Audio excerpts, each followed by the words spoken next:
The MMO genre has been very busy recently, and thus we have a lot of topics to discuss. Blue Protocol's confirmed network test date, Tower of Fantasies 2.4 update that takes us underwater, Ghost Crawler leaving the Riot MMO, which might be a bad sign for the game's future, and quite a bit more. So buckle yourself in, because we're in for one hell of a ride this week. But before that, I want to let you all know that I have a second channel, STIX, that I post on every single day. This is dedicated to MMOs, gacha games, and general gaming, covering the best and the worst the industry does.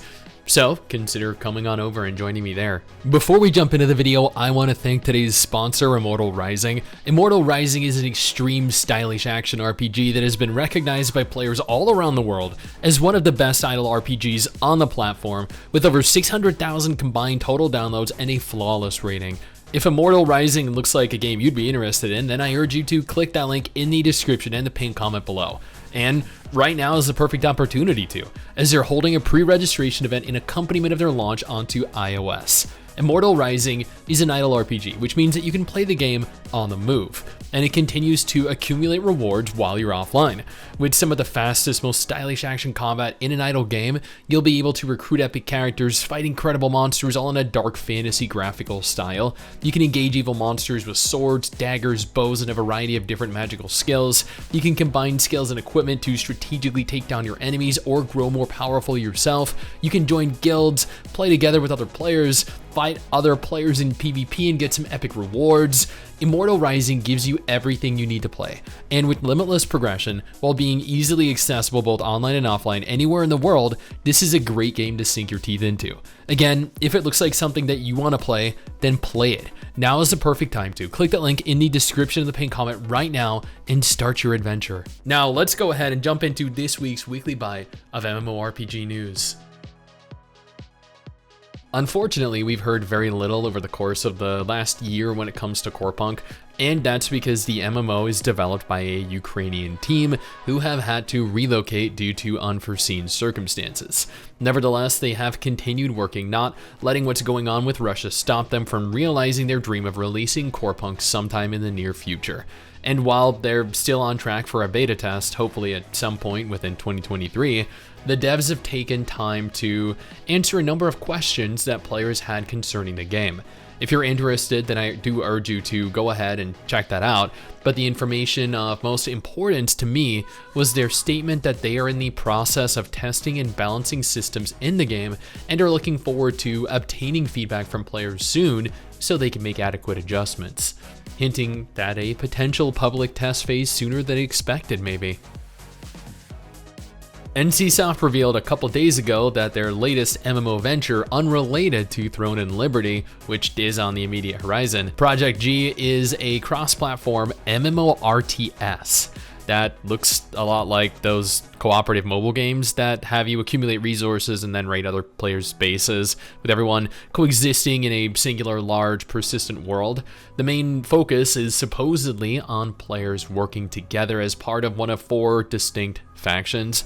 Players will wage large battles, both PvE and PvP, in order to secure objectives and capture land. There will be ground units, there will be aerial units. Little has been revealed or confirmed thus far outside of the single gameplay trailer released at the time of the announcement.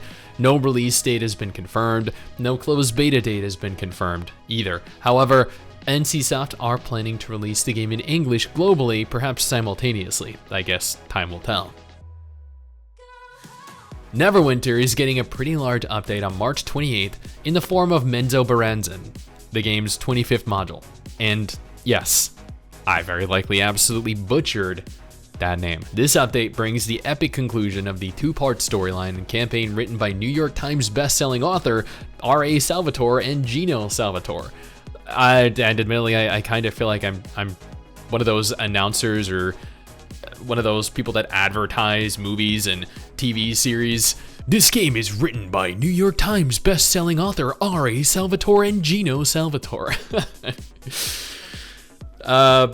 Anyway, I digress. While bringing players to a never-before-seen area of the world, it will also include updates to a variety of different systems, along with other content outside of the new zone. We'll address both of these games at the same time as the announcement was made by KingsIsle together. Wizard 101 is holding a brand new fashion event where players will vote on an outfit and win a surplus of rewards. Pirate 101, on the other hand, is in the process of having entirely new content developed, as KingsIsle have opened recruitment to expand on new playable content. Exciting news for both games. Alicia is a VR MMORPG first revealed back in 2020 after having raised just shy of $160,000 via Kickstarter.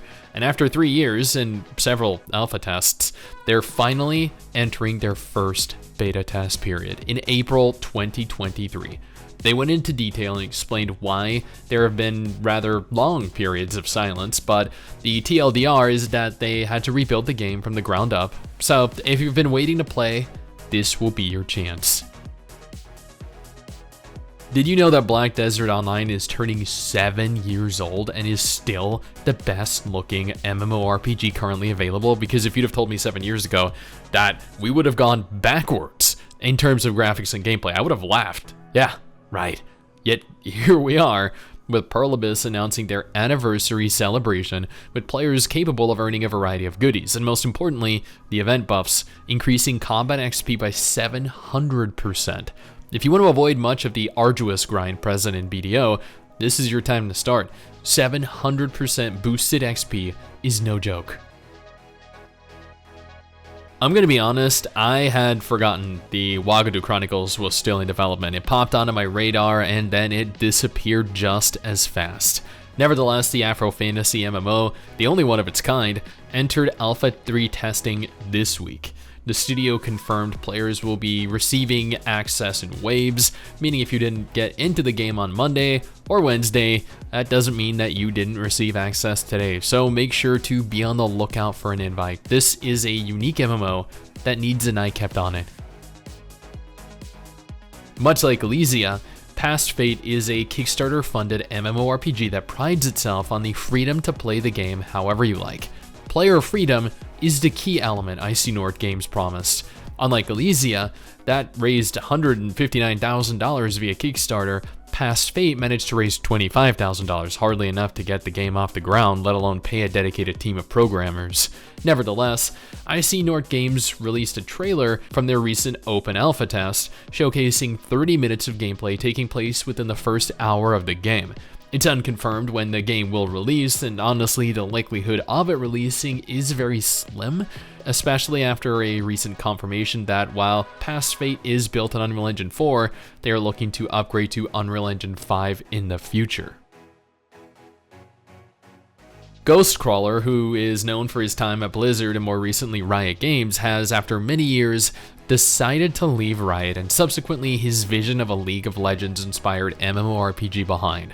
His reasoning is of no consequence. It was personal and relating to his family, which is much more important in the grand scheme of things than working on the development of a new game.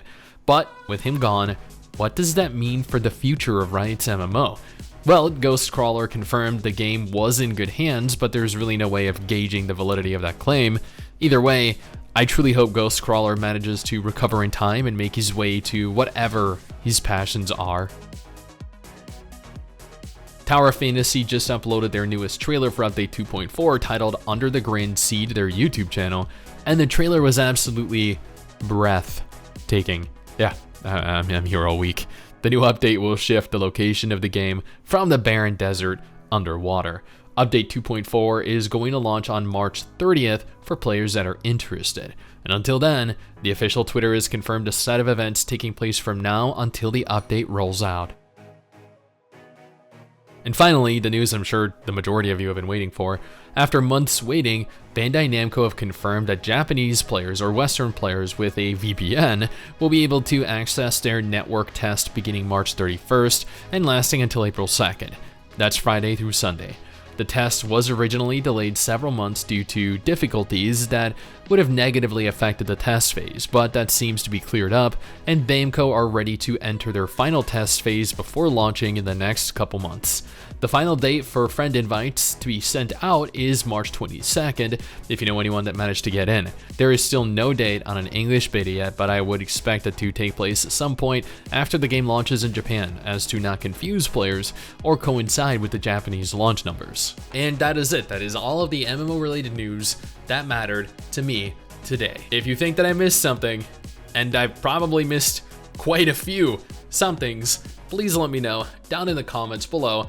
And if applicable, if worth it, I will go ahead and do a dedicated video covering it. Until then, I got you covered with 2 different videos that you definitely need to check out. One featuring every single MMORPG launching this month, the other featuring every single gacha game launching this month. You won't regret wasting a few more minutes of your time, trust me.